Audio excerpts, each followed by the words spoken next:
So after I made this list, it just reinforced more than ever that I have to step up my thriller game for 2023.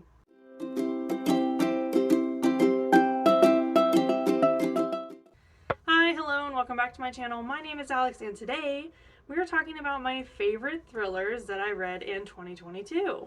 Now, thrillers are like my main book consumption. I love them. Like, I don't know what this is about me as a person or whatever, but this is quite typically my book of choice, and I read it so much in 2020 and 2021 that I think I got really burnt out. When I sat down to make a list of my favorite thrillers from 2022, the list is so short. Like, I was flabbergasted. First of all, the amount of thrillers that I read in 2022 was already significantly low because I made it a point to like branch out of thrillers and consume different genres of books and like focus more on representation and things like that, and just whatever reason that I switched it up. I didn't read as many thrillers in 2022. On top of that, a large amount of the thrillers I did read in 2022 were a disappointment, which was like, it was awful because thrillers are kind of like my comfort books. And then to pick up my comfort genre and it not be comforting or like not deliver or whatever was just like kind of heartbreaking. So yeah, when I sat down to make this list, there's only three. There's 3 books on the list, and that's it. And I was like, that can't be it. That can't be. It is. It's 3 books. Before we get started, make sure you hit all the buttons down below so you know when I'm posting. I post every week, and all we do on this channel is talk about books. So if you like listening to people talk about books, here I am every week doing just that for you. Let's not waste any more time. Let's get into it. So, in somewhat exciting news, I have had my channel for almost 1 year. When I do the March wrap up, that is going to be like my 1-year YouTube anniversary, which is like kind of wild. But the point is, these books that I'm going to talk to you about today are books that have already appeared on my channel somewhere, in like monthly wrap-ups and things like that, or just recommendations. So yeah, I don't want you guys to feel like this is just like a regurgitated content channel, because it's not. But yeah, I like talking about books that I enjoyed, and it's my channel and I'll do what I want. So there. The first book we're going to talk about is Final Girls by Riley Sager. And y'all have heard me talk about this book because, wow, okay? Riley Sager just does it for me. If you have not read Riley Sager, pick up any of his books. Seriously. It's worth it. It's worth it. I have one sitting on my shelf right now, and I'm like, maybe I should read it this month. I'm going to get to it. I actually did a post about this book up against the Final Girl support group by Grady Hendrix and kind of did like a side-by-side comparison. But let's talk about it, okay? So we have our female main character, which who is a final girl, which if you don't know, a final girl is kind of like the lone survivor of like a mass murder happening. And so in this case, our main female character is a survivor of a massacre. Like, her and her friends go to a cabin in the woods to like celebrate a birthday or something, and like someone comes in and like murders everybody, and she gets away. So this is her story, like years after that's happened, and she's like trying to heal and move on. Well, she's completely forgotten about this happening. Like, she has built up such a strong wall in her brain that she can't actually remember. It's like selective amnesia or something like that. So we catch up with her, and right away another final girl who she's in contact with, that she met through like a support group or something, ends up dying. And it like makes the news. It's a really big deal.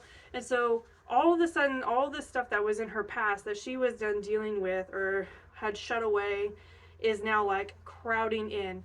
And we start going through her night at the house and piecing together the mystery. And as all that starts to happen, we have a lot of relationship dynamics between our main character and her fiance. And then we have the reappearance of a third final girl, and they come together to try and deal with their trauma together and solve the mystery of the other final girl's death. When I tell you that this book had me on the edge of my seat, oh my gosh, when I tell you that I could not have predicted that ending, Riley Sager had me flabbergasted. I literally had to stop reading, put the book down, and just stare off because I could not have predicted that ending. Okay, it was brilliant. Brilliant turn of events. Okay, the representation here for like mental health and stuff, really, really great. I love the twists. I love the turns. There are times in writing when you feel like this is useless. There was not an unused moment in this book. Every little piece that Riley Sager put in was important and necessary, and I love that. I love when an author can pick it down so clean. Do you know what I mean? I loved this book, alright? If you are going to go watch the Riley Sager, Grady Hendrix one, it is like spoilers in there. Like I don't think I got through without any spoilers because it was like a breakdown synopsis of the two books. So if you haven't read it, I suggest you read it because why not? It was great. The next book I'm going to talk to you about is The Shadow House by Anna Downs. Okay, so I almost didn't put this one on the list, but then I was like, if I don't put it on the list, I'm only going to talk about 2 books, and that's going to be weird. So the reason I almost didn't put this on the list is because it has this kind of air of paranormal horror to it, but it's definitely a thriller. So I feel like it's a cross genre there, or like one of them is a subgenre. Anyway, it's on the list. Here it is. We're going to talk about it. There's a young mom that has a teenage boy and then a very little daughter. They're living in the big city. I'm pretty sure this is set in Australia, but I can't remember quite correct. Her son starts getting in a lot of trouble on the internet and things like that. So she decides to leave the situation that she's in with her boyfriend and move to like a communal living area. The whole concept of like this area that they're moving to me was super interesting. Like this is the kind of thing that I could totally get into. Like it's not a cult, but it's not a cult.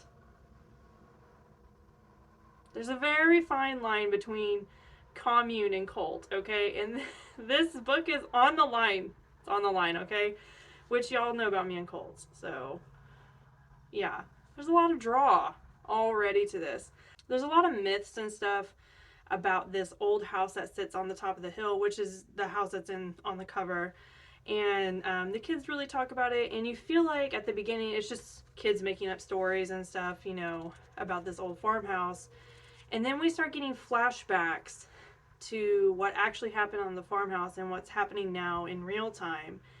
And as this woman starts moving in and trying to fit in, some weird stuff is happening inside her house and with her kids. I really don't want to tell you any more than that because this is one of those ones that's just stacked so precariously and I don't want to slip at all.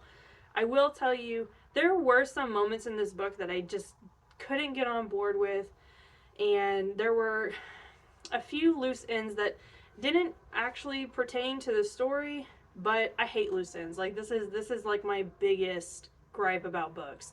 Y'all leave me hanging, I'm gonna be mad, okay?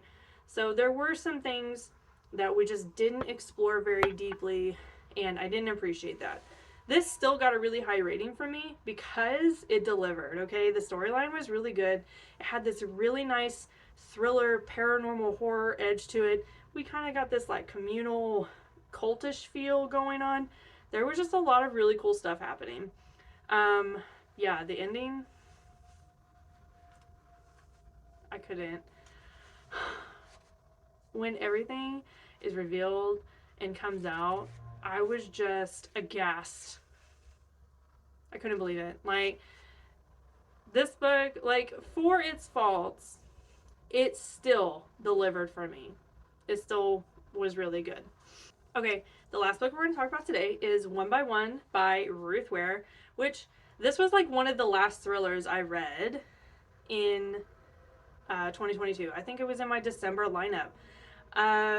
Because, like, this is really my winter aesthetic, like, snowed in, thriller, death, cold, perfect, right? So in this book, we have this group of people that are like music app people. Like, they designed a music app and it kind of like exploded. It's like the next version of like Spotify or something.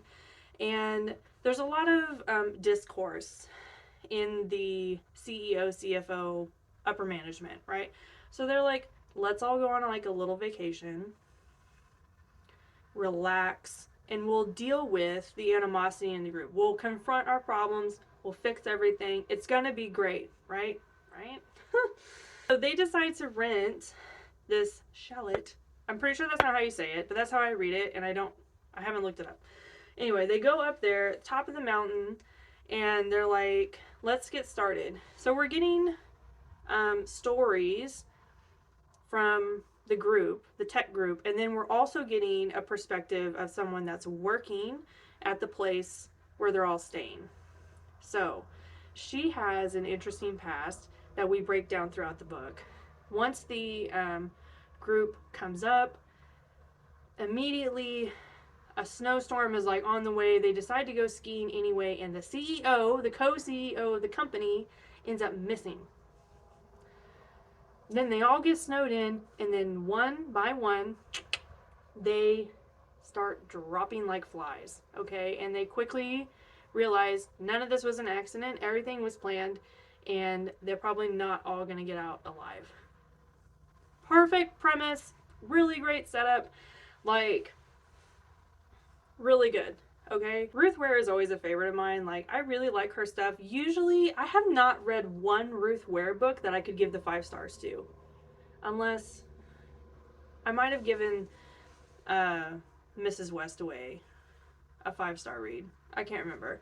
But there's always something about Ruth Ware's books that, like, knock it down a star for me. And for this book, it was the pace at the end. The pace throughout the whole book was great. Like, we're just boom, boom, boom, moving right through there. It was great. I was having a great time trying to piece everything together. Lots of little clues sprinkled in. I was really in it. The big reveal comes, and I remember sitting there thinking, the big reveal happened on the page. And I was like, there's still like 50 pages left in this book. Like, there was a considerable chunk of pages left. And I was like, what are we going to do with these pages? I don't know what we did with those pages. It was a lot of back and forth, and I just felt like it was a lot of wasted time. Felt like she was just dragging me along. Like, maybe she had to meet a certain page count, word count, something like that. It just felt like we stalled out in those final moments of the book. And there were a couple of chapters that honestly we probably didn't need. That was it. That was my biggest gripe about the book, is the pace at the end didn't really work for me. Ruth Ware has not really written anything that I haven't liked. I always have like a little gripe or two, but no, overall this really, really delivered. I liked it, and it fit my winter aesthetic brief like perfectly. Okay, that's all I have for you guys today. I know this one was like a little bit short, but yeah, I was really shocked when I sat down and there's only 3 books, but I've talked only about 3 books on my channel before. Like, it's not really anything new for me to only sit down and chat about 3 books with you. So yeah, make sure you hit all the buttons down below so you know when I'm posting. I post every week, and I honestly have no idea what's on the lineup for next week. Like, I had an idea, but I don't know that I'm gonna be able to see it to fruition before next week. So I don't know. Next week will be a surprise. Well, it's always a surprise for you guys, not for me, but for you. So now it will be a surprise for everybody. I'll see you guys next time. Bye.